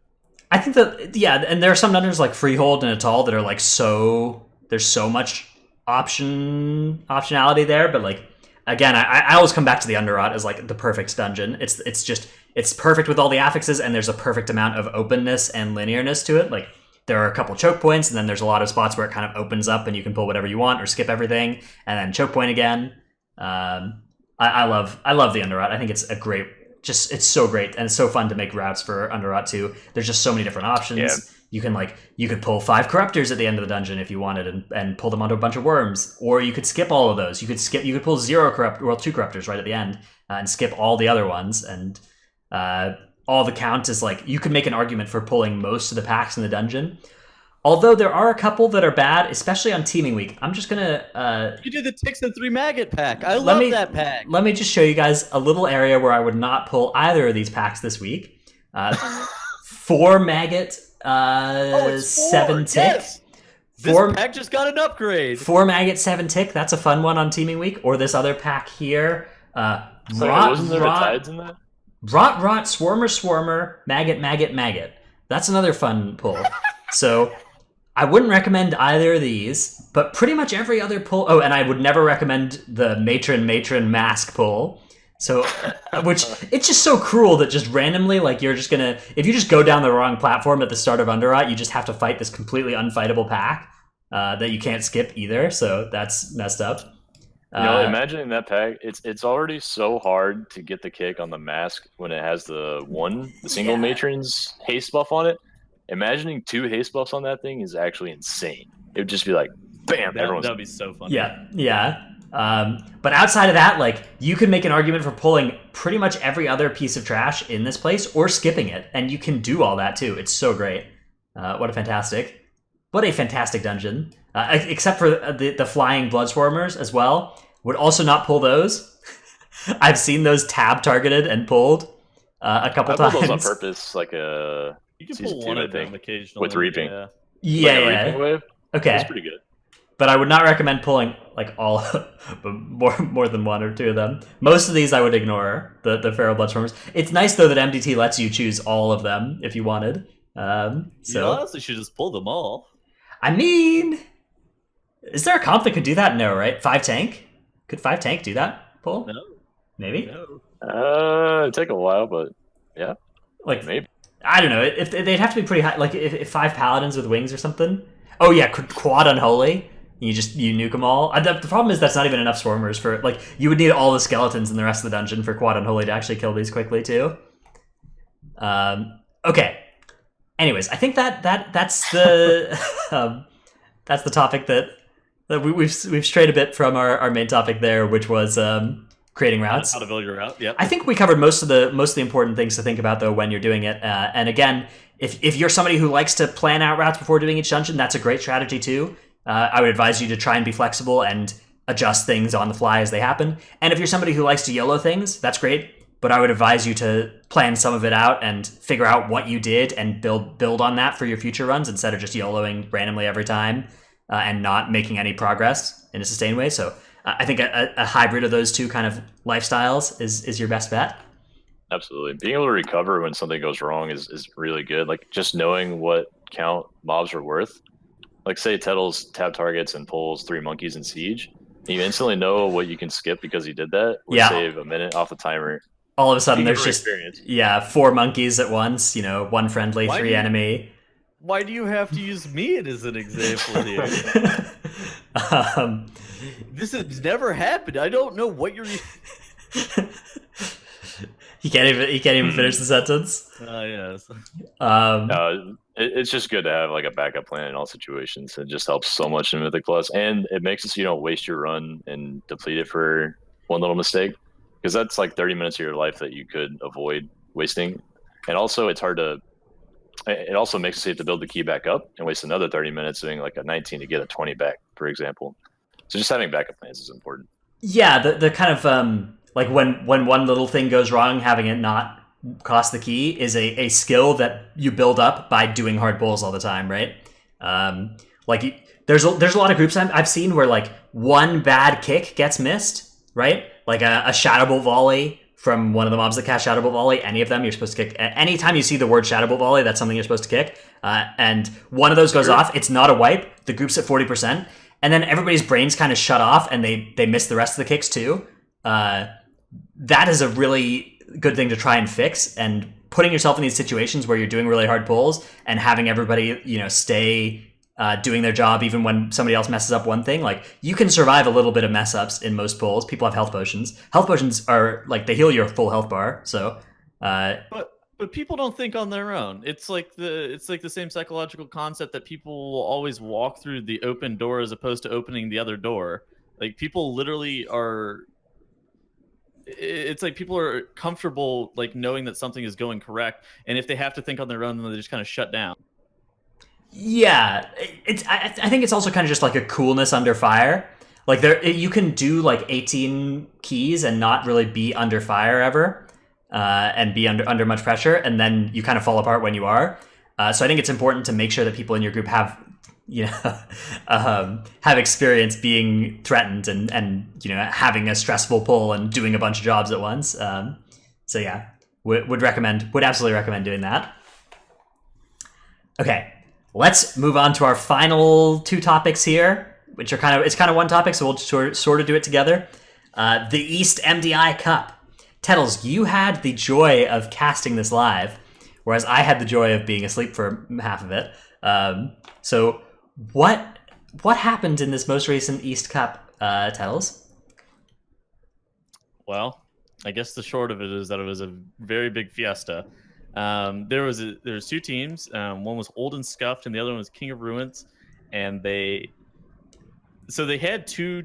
Okay, so these are 3 time trial maps as a point of reference. So these teams should be practiced for this. They were not. So it started off strong with a 25-minute Ataldazar. Not the fastest. As a point of reference, the fastest Atal that I think we've seen this season is like 14 minutes, but I'll take a 25-minute AD, I guess. Yeah, our time trial, my team's time trial Ataldazar was very bad, and it was faster than 25 minutes, I'm pretty sure. Yeah, and then we changed that into a 43-minute Siege of Borealis. That dungeon's 36 minutes. And then we changed that into a 53-minute King's Rest, where a team had to death run fucking Shadow of Zul. They pulled him back to the checkpoint and were spam respawning to kill him. That match has some other memorable moments in it. There was a moment where a tank pre-potted Skystep. Oh, this is a good clip. They pre-potted Skystep. God damn it. They ran into the pole. Then they jumped off the bridge. That was the sequence of events. They pre-potted Skystep. Let me find this. Yeah, pre-potted Skystep, ran into the pole, stopped, thinked for a minute, and then jumped off the bridge. It was really like a wonderful. It was a wonderful thing to watch. It was it was exciting. It was fun. But yeah. In all fairness, I don't think they expected to make it to those maps, either team. So they weren't practiced on those? Yeah. Position. And so they did their best. I'm assuming they were probably having a little fun too, but they certainly didn't intend to chain wipe to Zul. I mean, all 10 people in that match must have been sure they were going to lose that map, and then 5 of them just won, despite thinking that. Yeah. I can just imagine the comms going on like, they wiped again. Oh no, we wiped again. They just wiped again. Okay, run back. It was 3rd chance. We wiped again. They just wiped the 4th time. Okay, let's pull it back to the checkpoint and just keep going. Yeah. So that, I mean, there's the clip. Drat in chat. Where is it? Put it in Twitch chat. I can't open Discord while we're streaming because I'm full screened. Okay. All right. Do you guys want to watch this on stream? That's him flying off the edge. That was fantastic. All right, here we go. Sky Step potion and running. Also important to note, since we were curious about it, that 97. Oh no! Like, what was he doing, dude? Sky Step, run in. Also important. Backpedal. Tom's had to have been okay. Pulling in 3, 2. No, we're skipping this pack. We're skipping. Okay, I'm jumping off. Oh no! Like I think. Okay, so the Resto Druid and their Fury Warrior both got Deadeye shot off the ledge. So I think that the Resto Druid and the Fury Warrior had to not be able to make it back to the group. So the Warrior needed, I guess the rest of the group maybe needed to die. Like, I don't even understand like what the thought process is behind dying to that. Sometimes you press buttons and it looks really stupid, and the answer was just like, okay, but we were just kind of on a different page. We miscommunicated, right? Like, I've once in an MDI time trials key canceled all the hots on myself when I was targeted by 3 feral bloodswarmers. How? Well, okay, I'm glad you asked, Tuddles. On live, my Shift-E keybind is an engineering belt. But on Tournament Realm, you can't have engineering belts, so my Shift-E keybind was free. So in a Taldazar, that's where I put my macro to cancel all my hots so that I could do a blind skip without getting the healer any threat. Then, in Underrot, I was fixated by 3 Feral Bloodswarmers and I panicked, and I hit my Engineering Shield. But my Engineering Shield was rebounded to this cancel all hots macro. So, I see. I actually did the Tell same me thing. more. What happened after that one, Dratnos? Well, my healer, Billy Azuna, the mage main, but he was healing for us in this, was very disappointed and he just put Cenarian Ward on me. He had literally every Rester Druid hot on me, and I just canceled them all and died. I did the same thing in practice with Shadow Meld. I have it on the same hotkey as my Arcane Torrent on live. Right, that makes sense. I went to Torrent, this big pack full of buffs, and I'm a Night Elf, and I press Shadow Meld, and then everyone in my group died because I lost them. So, rest in peace to Stara. So when you see something like somebody sky stepping and then doing something weird, like it's possible that their sky step bind is just different on Tournament Realm than what they do on live, right? So yeah, it could definitely be something like that. There's certainly like those kind of things just happen. If you have any team under scrutiny for a full hour, like they did in this King's Rest, like there's bound to be some pretty big mistakes that just get made and look really stupid. But we all make those every single key, right? That's the joy of this game, is there's always mistakes that you can improve on. Well, let's talk about the biggest mistake of them all. Shadow of Zul. Yes, so Shadow of Zul was the kind of the big final boss of this dungeon. It was a fortified Quaking Necrotic week, or not week, but Keystone, which is really mean. Fortified Quaking in general is like the hardest Shadow of Zul week you'll have, but Necrotic on top of it. Like Shadow of Zul does melee also, and stacking Necrotic on the tank, even a couple stacks. You really need 100% of your healing to be effective on that mob to handle it on Fortified Quaking. So 18 Fortified Quaking Shadow of Zul Necrotic is a really hard boss, like a really hard mini boss. There's nothing easy about that. You need to, like, even an MDI key of 18, that's a hard thing to fight, right, Trell? Definitely. And even in our MDI matches, we had planned to lust the last boss, and I think it was Fortified KR. We actually popped lust on Zul because I was about to die, and like that was the last ditch effort. We just decided to pull everything there and go a little bit slower on the last boss, so we did. It was worth it because we killed it. But the preparation for Zul is really important. I mean, he's the hardest mob in the dungeon. You got to have all offensive and defensive cooldowns ready for it. So at the end of the third boss, typically is the last thing you fight before Zul. You need to make sure you don't use too much on that last guy. Yeah. You need to make sure you have lust if possible. I'll go on, Dranos. In an MDI setting, you kind of can't do like a small pull before Zul, but in live key, you can often do like 2 Berserkers to regenerate cooldowns before Zul. And that's a good strategy too if you're low on cooldowns before fighting it. But yeah, that's all I had. Go on. Yeah, so you line up every single cooldown in the game for Zul because he does so much damage. And then the rest of the preparation comes in. I think we have a graphic for this. Yes, where all right. Before you engage Zul, you need to have people in certain spots. Like the healer needs to be kind of down the bridge, marked with the orange there, so that the tank, when they need to kite, they're still going to be in range of the healer. So the tank needs to go all the way to that red line initially with like a leap or a transcendence or any other movement. Like if you have a disc priest healer that can grip you out, that'd be pretty sick. You need to get out as fast as you can. Usually this is around when Zul is like 30-40% after you use your chain of defensives from your healer and yourself. And lust is over and you're just about to die. So you get out. And then you have to kite with that distance where the red line is from Zul. And you kind of have to dip in and out of his max range. So he starts casting on you and then you just like scoot forward a little bit. So he can't quite get the cast off. And then you do the same thing. You stutter step over and over and over again. And that's the way to do it once you kite. But before that, you need to make sure that you start kiting as well when you still have some defensive on you. You don't want to just start kiting at 10% health with no defensives left and your healer not having anything big left. You're going to die to the dot, right? The dot is the main source of damage from Shadow Barrage. Like the initial damage instances aren't that big. The main thing is you just have this huge dot on you. I see that a lot where tanks are like panicking at the very end.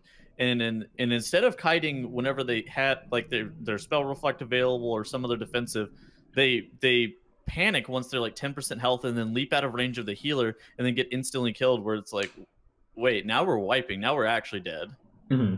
So, yeah, the dot does a ton of damage. That's why the healer positioning is super important. You have to heal the tank for a good 8 seconds, no matter what. As soon as they start casting, because that dot will continue until Zul hasn't hit you for a full 8 seconds. So before that, when you start the pull, you want to do a very clean rotation of externals. And in the East match, I saw one of the Pro Warriors just not using Spell Reflect, and that was just like a big no-no. Yeah, that was my tilter. Yeah, Spell Reflect is awesome against this because it's just a 20% DR for 5 seconds, right? Against all the damage incoming. And you can use it a good 3 or maybe even 4 times on Zul before he dies. So you want to start with your cooldowns that you'll be able to get back up, right? So things like Spell Reflect that will come back up later should be like your first button hit. Absolutely. Yeah. You want to get the maximum number of defensives cast during the fight as you can. And this is kind of like how to prepare for a raid boss. Like Zul is pretty much a raid boss for the tank. So on Brewmaster, I go in, I have my Transcendence set out so I can kite just in case. I'll go in and I call for Bark or Sack or whatever the healer has for me first to get theirs on cooldown. And that's like a 45-second cooldown most of the time. Unless it's Cocoon. They have a 2-minute CD for their tank, which is kind of dumb. Cocoon is nice, though, because that will absorb a full third of a Shadow Barrage. Yeah. What about Link? Yeah, I think you want to save that for later, right? Yeah, that's the big at the end CD maybe before you kite, I think. But I'd start with the healer CD if possible, and then rotate your own CDs. So like on Monk, I would use Dampen after Bark is over, and then after Dampen, I'd pop Fort for a little bit, and then if it's starting to look scary during Fort, I'll roll out and Zen Med for a good 5 seconds or so, and just take a drink of water, hands off the keyboard, think about what I'm doing.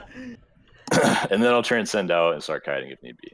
But that's the Brewmaster way, right? Yeah, that's just an example of one Prop tank Warrior, class. it's like Spell Reflect on the charge with Avatar, and then like you go into Demo Shout, and then Last Stand, and then Shield Wall and Spell Reflect, and then you start running away. That kind of stuff, like. On Prop Warrior, actually, it's important to not use Shield Block. You need all your rage for ignore. And even I do that by habit sometimes. I'll press Shield Block on Zul, and I'm like, why do I still do that? Is there any merit in taking Never Surrender in the dungeon, like period, or like maybe you need bolster? If you're running a Warlock, do you zone out, take Never Surrender, then get resummoned back, or? You could, yeah. If you have time to do that, that would be the play for Warrior Warlock combo for sure. I still don't. I'm not a believer in Never Surrender for the whole instant, unless you can really get away with it in the first boss room. Those mobs hit really hard. Yeah. And the gauntlet because bolster is pretty fucking. I would rather just kite 5 seconds earlier than play Never Surrender for the whole dungeon. Yeah. Because the thing is, if you kite in a controlled fashion, you can kite without running too far, and you like it can be pretty safe. So it's not the end of the world to just be kiting pretty early on this thing if you kite it in that controlled way of stutter stepping and making sure you're not ranging your healer. But every tank has a different set of options for this thing, right? Some tanks have a pretty easy time with it. Prop Paladin and Vengeance Demon Hunter often don't even need to kite, even on Fortified on this thing. Like Protection Paladin has Bubble, Spell Warding. Spell Warding, you can go Spell Warding Taunt, and then you can cancel Spell Warding when the mob's about to target somebody else. Or if you have a Rogue who's second on threat, you could Spell Warding and they can Cloak. And that's a really great combo to run there. So if you're feeling like really advanced, you can even have a Rogue open on Zul, so he casts on them and they just cloak the first hit or first 2 hits, and then you still aggro like shortly after that. Yeah, stuff like that can be really. But back to the kiting thing. The kiting is doubly important. You have to be just out of Zul's range for 2 reasons. One, he will stop and not hit you if you're just barely out of his 40-yard range, I think it is. Yeah. And 2, you can't be too far because he will target the next threat target and blast them instead, even if you have full threat. It's just one of those. If you run more than like 60 yards away, he'll just turn and start killing other people randomly sometimes. And the third thing is on like really, really high keys. Once you round that corner on the bridge that we have marked at the end on the right there, Zul will cast through the wall at you. And so you have to be 40-yard range like the entire time you're rounding the corner down to the third boss area, which can be tough. So you probably will get hit. Yeah. As we know from the Pythagorean theorem, right, that hypotenuse there of that triangle, you have to run farther than you'd expect to keep the hypotenuse at 40 yards, right? When you turn the corner, basically you speed up for a little while until Zul is on the bridge running at you in a straight line again. Is that the 5-head strat? That it's true. Yeah, no, that is. You have to do that. Yeah, it takes some practice. I'm memeing a little bit, but unironically, that's what you're supposed to do. I know you're memeing a little bit, but that's also true. Yeah. Okay. What other topics do we have on Zul? Oh, we have a clip here. I'm not going to play it on stream, but I'll link it and tell everybody about it. But it's You don't want to play this? I think I want to watch this. okay. We can watch this, but basically, there's a Vengeance Demon Hunter who did 100 and here. Let me open it up here. 113k HPS. It's kind of hard to see on our stream, but if you watch it in the clip, the Vengeance Demon Hunter here is basically just full healing themselves, and this is a 23 fortified Shadow of Zul. It's a very depleted keystone, so they've had difficulties in the rest of the dungeon, but Shadow of Zul is not one of them. Shadow of Zul, they're just like this Vengeance Demon Hunter is totally surviving against. Yeah, and so do you think Vengeance and Prop Pally are the best tanks for Shadow of Zul? I think Vengeance is, yeah. I think Prop Pally is pretty good too. Seems like in this clip, Vengeance is super strong. Vengeance just looks absurd. Yeah. I was shocked like seeing it at first. I was like, what the fuck is this? I mean, Prot can also like fully survive it without needing to kite, which is awesome too. And Prot also gives your healer a lot of times to do DPS when in their bubble and stuff too. So and their wings. So they're probably both A tier Shadow Zul tanks. Yeah. This particular Vengeance Demon Hunter is like obviously has got it completely nailed down and knows exactly what they're doing against it.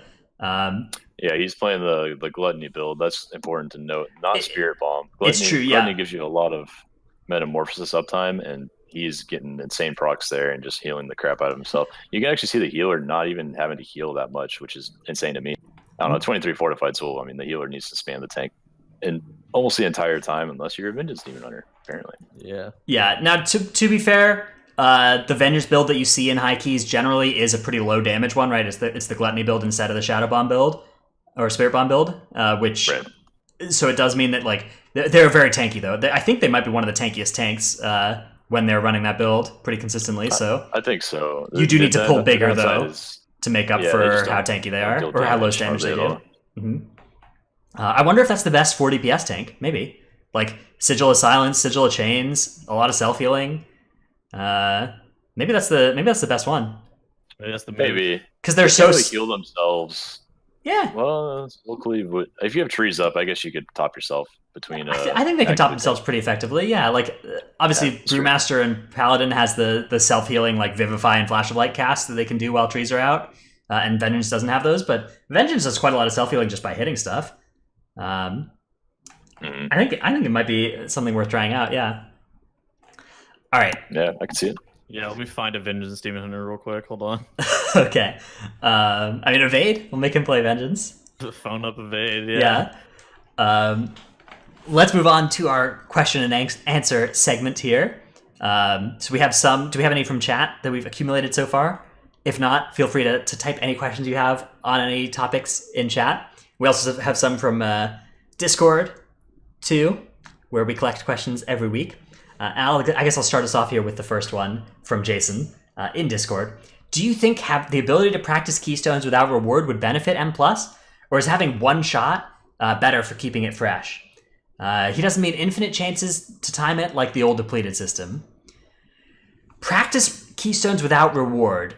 Yeah, I'm it's not a fan personally. I think that the current system is good. Like, it's good that it matters that when you get your keystone, whether or not you succeed at it. I think that's a good thing. I think that a practice mode of some kind, I don't know. Yeah, maybe if there was some kind of like way you could war games keys or something. Maybe, especially if it was like I don't know. I think it's better this way though. Yeah. I just in general think that there shouldn't be like a dungeon on the key itself. So you should be able to like chain run a dungeon just over and over again if you would like. Like if you want you just have a level in the dungeon.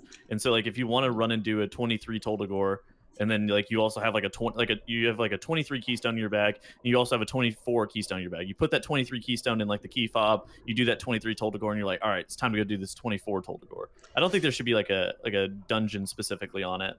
I think then though you'd see people like spend almost all their time in the same couple dungeons, right? Like, who would go to Motherlode except on the 1 week where Motherlode is playable? Who would go to King's Rest, right? You would just actually just do like you'd push 25 Toldagor, or you'd push 25 Sure. Freehold or Underrot.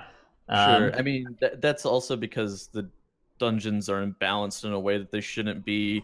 Raider IO system is not conducive to that kind of scoring. There's a lot of just like major issues with that kind of thing, but you're right in that regard. I think that like the current system is the best for the, because like I think that things actually would get old pretty quick if the more freedom we had to do whatever key we wanted at a time, and the more we could, it just didn't matter how well we did on any given run, the kind of less I think it would matter every time we played. Like if it kind of if you could just do a 23 key over and over again until you get it right, you kind of have that on MDI like practice runs, right? And that's I don't think that would be a good thing to bring over to live as well. Yeah, I think that'd be a little too specific dungeon-wise, because Blizzard wants to avoid everyone just running Freehold every week once, and that's it. Mm-hmm. And they would just never touch any of the dungeons. Sure, okay. Yeah, that's a good point. In Season 1, there was a mechanic where if you deleted your keys, you would get a random key, and you could re-roll all 5 keys at once, and I loved that. I think that's like the perfect solution. Yeah, deleting keys was nice. That felt really good. Some kind of system like that where you get like a limited amount of more than one new keystones per run, like I don't know, even if you just, at the end of a run, you just, like, you saw 3 different keystones yours could turn into and you picked one. Something as little as that, I think, would go a long way to having more flexibility here. Because then I don't think that would affect the people only running 1 key a week, because they'd have to run the key to delete their key. So it would only help the Mythic Plus community that likes to run keys over and over, and it wouldn't hurt I think that's the Raider community. Yeah, I think the deleting keys system, like you did basically never run the worst like 2 dungeons that were around. And I think that's kind of okay. Like the dungeons should be more balanced than they are right now, and it's an okay patch for the worst couple if you never play them. I think what you do want to avoid is people only doing like 1 or 2 dungeons. And with deleting keys, you still did most of the dungeons. Okay, Necris on Discord asked, what's one thing you'd love to see done differently with M+ in the next expansion? One thing. Okay, so your top 1 priority for a different thing with M+. Mine, I think, is a reward system that is like compelling enough to get people to play it more. So something more than just like doing every 15 in time giving you a cosmetic effect, like some kind of leaderboard supported by Blizzard with weekly rewards of some kind, or titles, transmog, like the full set of rewards. Yeah, challenge mode-esque ones. That would be my biggest thing to add to M+ if I could only add one thing. Tell us how about you. What would you add to M+? An affix rework, a full affix rework. Okay. Like I would change most of them, if not all of them. Yeah, and I think that could be an episode we do, is we could just talk about all the affixes and how we would change them. At some point. I think that would be a fun episode to do. Like I would literally just like delete one of the rows and add like a kiss curse. Like if it, in my ideal world, either the seasonal affix would be a positive affix, or one of the rows would be kiss curse. And I'm not like sold either way. Like you can do either one. I don't really care. But yeah, the way that the current system is, I'm sorry, not huge. I'm just not huge on the current system. Going off that, I think I would just delete a row, like Tettle said. I would just delete Tyrannical and Fortified. Like we already have so many affixes changing drastically every.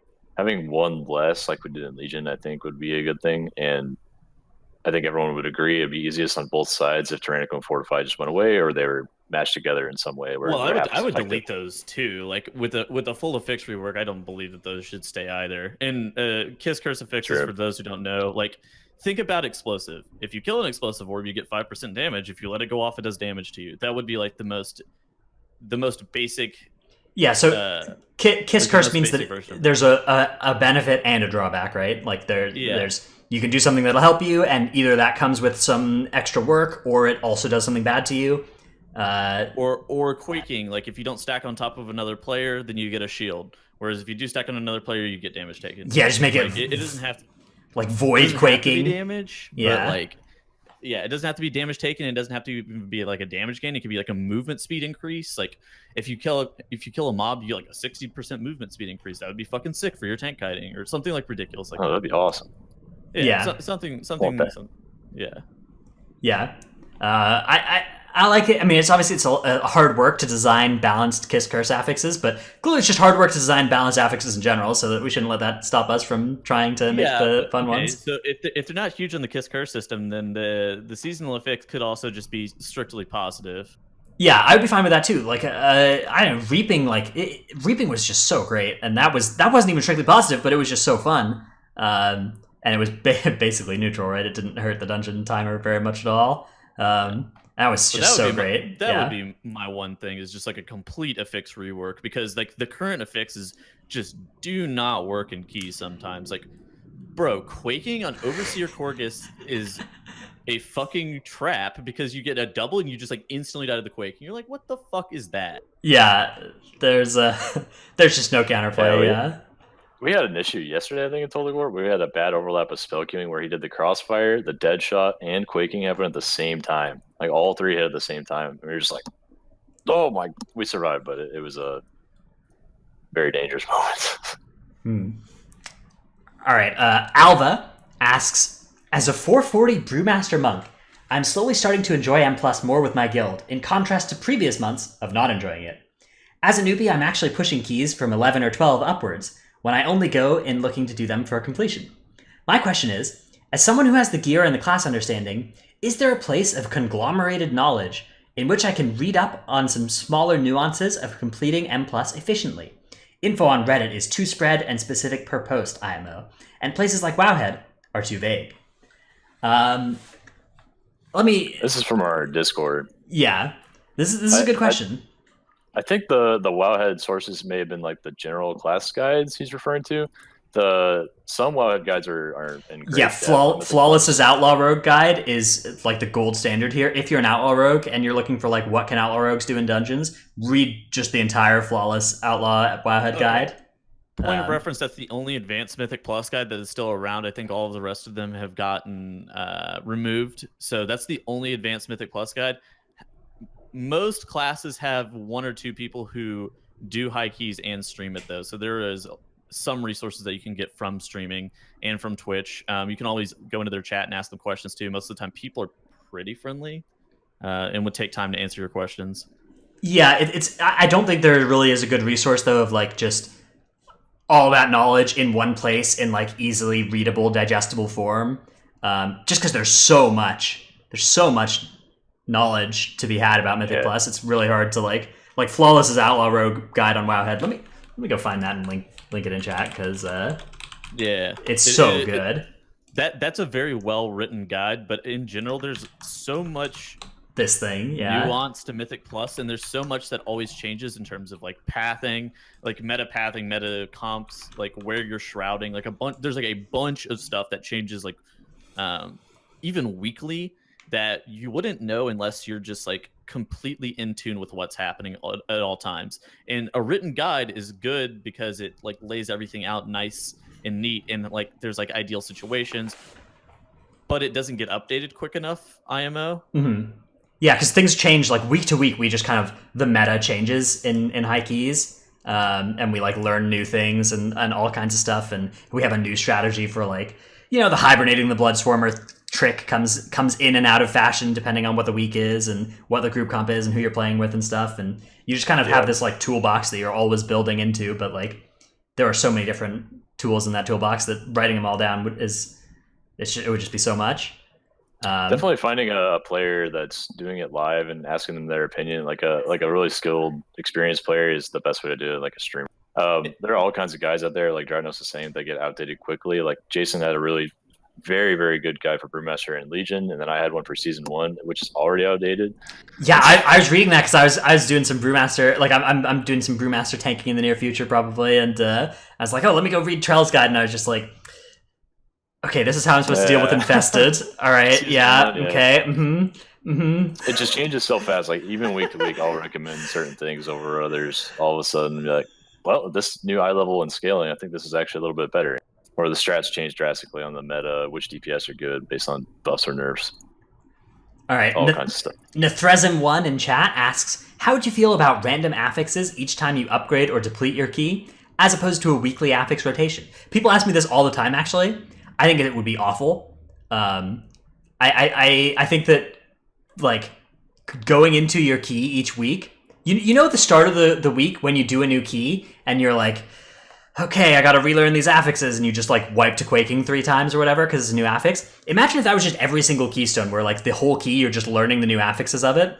I think that having the affixes be the same for the week is really important, and Or I panic Typhoon because I think it's Sanguine still, or I'm Yeah. trying to bolster kill Yeah. on a non-bolstering week. It's one of those ideas that sounds nice because it would increase, the difference and keep things feeling fresh, but it's not. It would not be good. That would be like just having been on the tournament realm and done those like back-to-back keys the same day where you have different affixes. Like that's really jarring. It's really hard to do. All right, Tyr in chat, who is one of the I think that's Felinator, the prop paladin. Alliance. One of the top. Oh, it is? Yeah. Okay. Yep. At Tettles, Sick. at Dratnos, at Trellski, added all of us. Wow, for huge visibility. That's the strat, by the way. If anybody's trying to get your question answered, at all of us. That's the strat. Should Prop Pally get a small buff? Maybe take their heal off the GCD. Perhaps Vengeance should also get Spirit Bomb baseline and other abilities tuned down as well. I think that Prop Pally and Vengeance are actually both in a pretty good place right now. I don't know. I think Vengeance could use a little bit of a damage buff. I feel like you have to play the Gluttony build to be reasonably tanky and high key. So yeah, maybe something like Spirit Bomb baseline seems fair. I don't actually think that Prop Pally needs to have their heal off the GCD to be good though. Like I think that Prop Pally is like, I don't know, that would kind of open up some He builds. does a good job with it on GCD already, but I think it should definitely be off GCD because of the consistency across tanks. Like Brewmasters, self-healing, and Expel Harm's on GCD, but their main source of mitigation is all off GCD. Paladin's main source of mitigation is their Light of the Protector. Like I think it should be off GCD.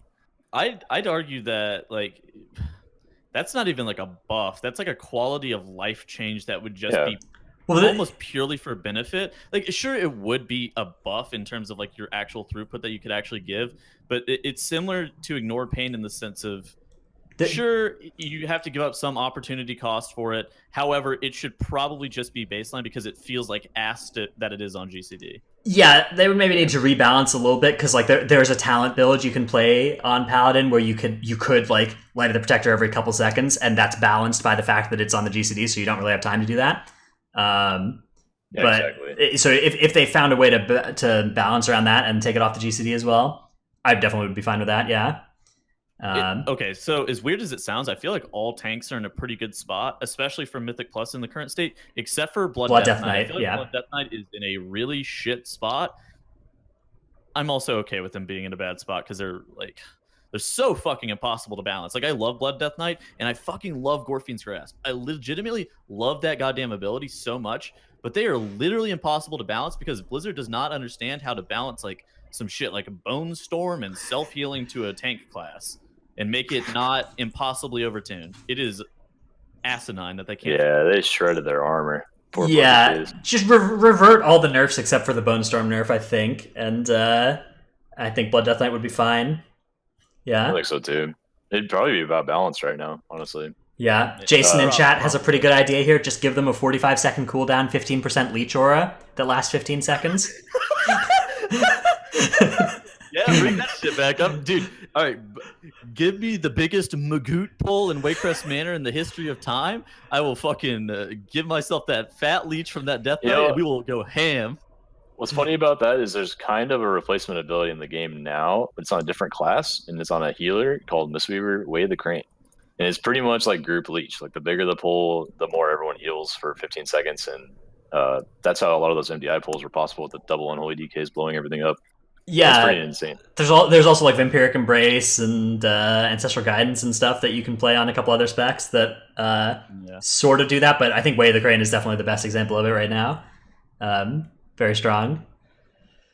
Okay, any other questions you guys have seen in chat that you want to pull out, address? No? I think we're good. Last call. All right. That'll be it then for us this week here. It's been a great show. We're glad to be back live here, and we're planning to continue to be live for the next couple weeks until such a time as we need to do stuff on Saturday again. Yeah, I don't know. I don't know when that next one will be, but the current plan is that next week we'll be live again on Saturday, and then of course we come out on YouTube on Sunday and on the audio feeds Monday morning. So that's been us. We've been the Titanforge podcast. Thanks everybody for listening. Bye. Thanks all.